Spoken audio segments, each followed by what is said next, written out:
Y como nos habíamos anticipado al principio, tenemos aquí como invitado a un amigo mío, a una persona con grandes preocupaciones sociales, un gran defensor de la democracia, de la institucionalidad, un guardián de la patria, vicepresidente del partido Fuerza Nacional Progresista, presidente en funciones, fue diputado de la República, fue ministro de Energía y Minas, es un gran ciudadano de la República Dominicana. Peregrín Castillo, buenas tardes. Gracias, muy contento, José Tomás, de encontrarme aquí en tu compañía. Muchas gracias por la invitación y un saludo al público que sigue tu espacio. ¿Lo presenta bien? Sí, sí, Yo soy su amigo y muchas usted es mi amigo, eso gracias lo sé. Yo igualmente. soy muy amigo de los Castillo. Sí, gracias, Sí, gracias. Pelegrín, vamos a hablar del complicado tema que está viviendo la República Dominicana con la migración haitiana. Es un tema que yo pienso que ya se ha desbordado. No se ha desbordado en el gobierno de Luis Abinader, porque eso hay que tenerlo claro. Sí, El desborde de la migración haitiana que tenemos hoy es una consecuencia de la inacción y de la indiferencia de los gobiernos que hemos tenido en los últimos años. No sé si estoy equivocado, pero usted que es un gran estudioso del tema me podrá corregir. Ahora, el presidente Luis Abinader ha presentado un paquete de 15 medidas para tratar de fortalecer la política migratoria, dentro de las que incluye el hecho de que a las parturientas y a ciudadanos haitianos indocumentados que vayan a los hospitales públicos les ofrezcan los servicios de salud, pero si no tienen un documento de identidad que avale que están de manera regular en la República Dominicana, entonces inmediatamente hay un agente de migración que los detiene, los lleva al centro de retención de Jaina y los deportan. Esa medida entró en vigor el pasado lunes 21. Hay otro paquete de medidas, como por ejemplo el de crear el observatorio de política migratoria, una reforma a la ley de migración, a la ley de trata y tráfico ilícito de personas y de migrantes. ¿Cómo evalúa usted esas medidas que ha anunciado el presidente Luis Abinader y que ya están en vigor? mira, yo pienso que esas medidas eran necesarias, eran pertinentes. Algunas, personalmente, yo la hubiera tratado de presentar de otra manera, con otro abordaje, pero en líneas generales te puedo decir que las propuestas son importantes y son la consecuencia del pacto nacional que se firmó en octubre del 2023. Lamentablemente, como vino el proceso electoral y los actores de oposición no quisieron participar en el pacto,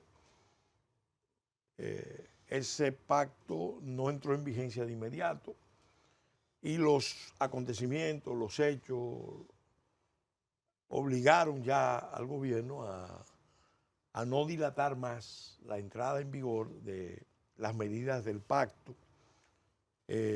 Faltan más, incluso algunas de las más importantes, especialmente en el campo internacional. ¿Cómo cuáles? No, mira, República Dominicana hace rato debió lanzar una ofensiva internacional en toda la línea para dar a conocer la situación que hay en la isla. Nosotros vamos cada cierto tiempo, es como un ritual, vamos al Consejo de Seguridad de Naciones Unidas a reclamar que actúen, a preguntarnos por qué no actúan, y se lo estamos preguntando a los responsables de estar cocinando la crisis de Haití a fuego lento. Y fíjate que por dónde yo voy. Pero de todas formas, se hicieron unos esfuerzos originalmente, se fue a Washington, al Congreso americano, se fue al Parlamento Europeo, se fue al Parlamento francés, a los gobiernos de eso, de Francia, de Estados Unidos, de Canadá, pero eso debió mantenerse permanentemente en todo el continente en todas las regiones, incluso en África y en Asia, debimos mantener una ofensiva de delegaciones dominicanas explicando documentales, un libro blanco, lo que llaman en diplomacia, un libro blanco explicando la posición dominicana de una manera sencilla. Eso no se ha hecho, no se ha hecho. Cada cierto tiempo vamos a quejarnos al Consejo de Seguridad. Entonces, pero de todas formas, esta medida era necesaria, especialmente el tema de las parturientas en los hospitales y de los pacientes. Era necesario, se venía discutiendo, me consta, en equipos de trabajo desde hace ya, yo te diría que unos 6 o 7 meses, y no se había llegado a una fórmula. Personalmente yo siempre entendí y entiendo que detrás de ese traslado de parturientas, de enfermos a los hospitales, está montado toda una operación de tráfico de personas con ropaje humanitario. Porque el gobierno lo sabe, las organizaciones no gubernamentales de sociedad civil, USAID, ahora están buscando los fondos en otros lados, las organizaciones de la Iglesia Católica, algunas instituciones de la Iglesia Católica y de la Iglesia Evangélica, estaban trabajando eso, vamos a decir, de una manera muy activa, muy lucrativa, porque esos son fondos internacionales que llegan, pero el que paga la cuenta finalmente es el Estado Dominicano y es a expensas de la población dominicana más pobre, porque nosotros tenemos un presupuesto de salud muy bajo para la población dominicana. Entonces, que no llega al 2% del no llega Producto al Interno 2%, Bruto y debería ser más o menos un 5%. debería ser por lo menos un 4%, y tenemos un 1.8, y del 1.8 casi el 0.5 se va en atención a las aguas, tratamiento de aguas, porque eso es parte de la salud. El resto es ya el sistema hospitalario, las atenciones médicas y todo eso. Entonces, ¿qué pasa? ¿Por qué había que hacer un esfuerzo enérgico en esa materia?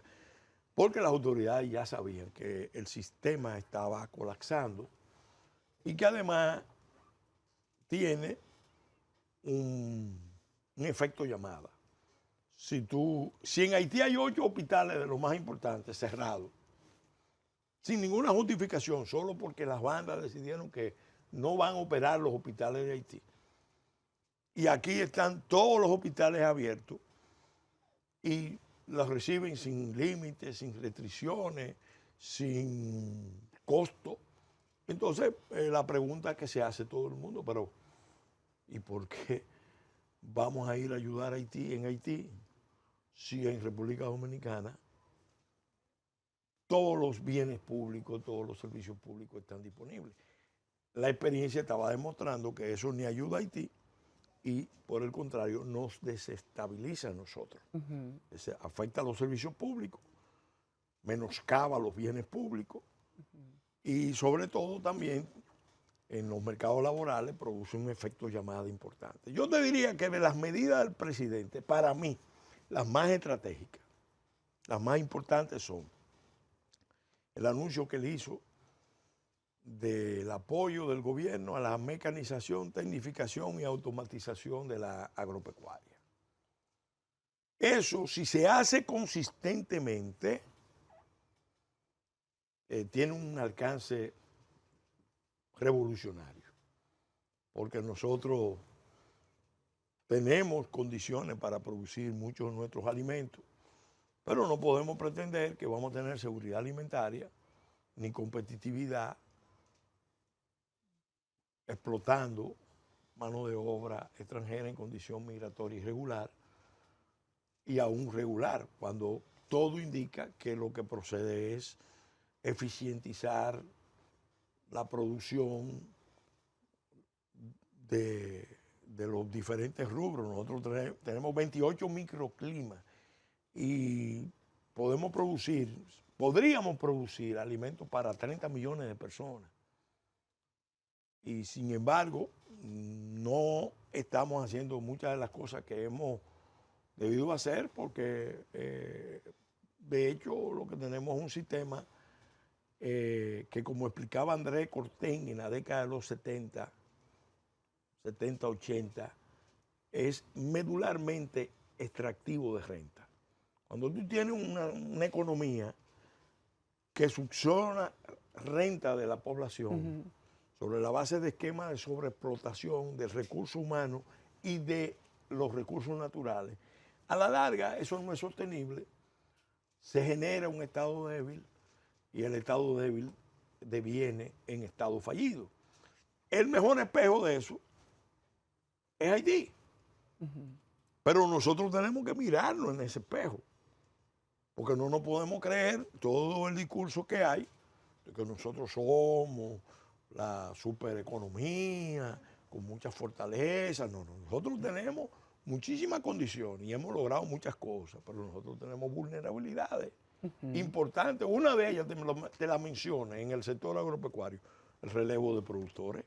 Ese es un problema que está planteado. Claro, de ese tema vamos a hablar ahorita cuando regresemos de la pausa comercial y sobre todo otro aspecto que usted mencionó, el tema de la mecanización de la producción agropecuaria y el tema del uso y de la construcción y el tema del uso de la mano de obra indocumentada, mano de obra de ciudadanos haitianos que están de manera ilegal en la República Dominicana. ¿Por qué no aplicar el código laboral que dice que todos los empresarios deben tener no más del 20% de mano de obra extranjera y no menos del 80% de mano de obra local? De este tema vamos a seguir conversando cuando regresemos de la pausa comercial, porque quiero que abundemos un poquito más sobre el tema de la mecanización de la producción agropecuaria y también de la industria de la construcción. Seguimos conversando con Pelegrín Castillo, un gran estudioso de las relaciones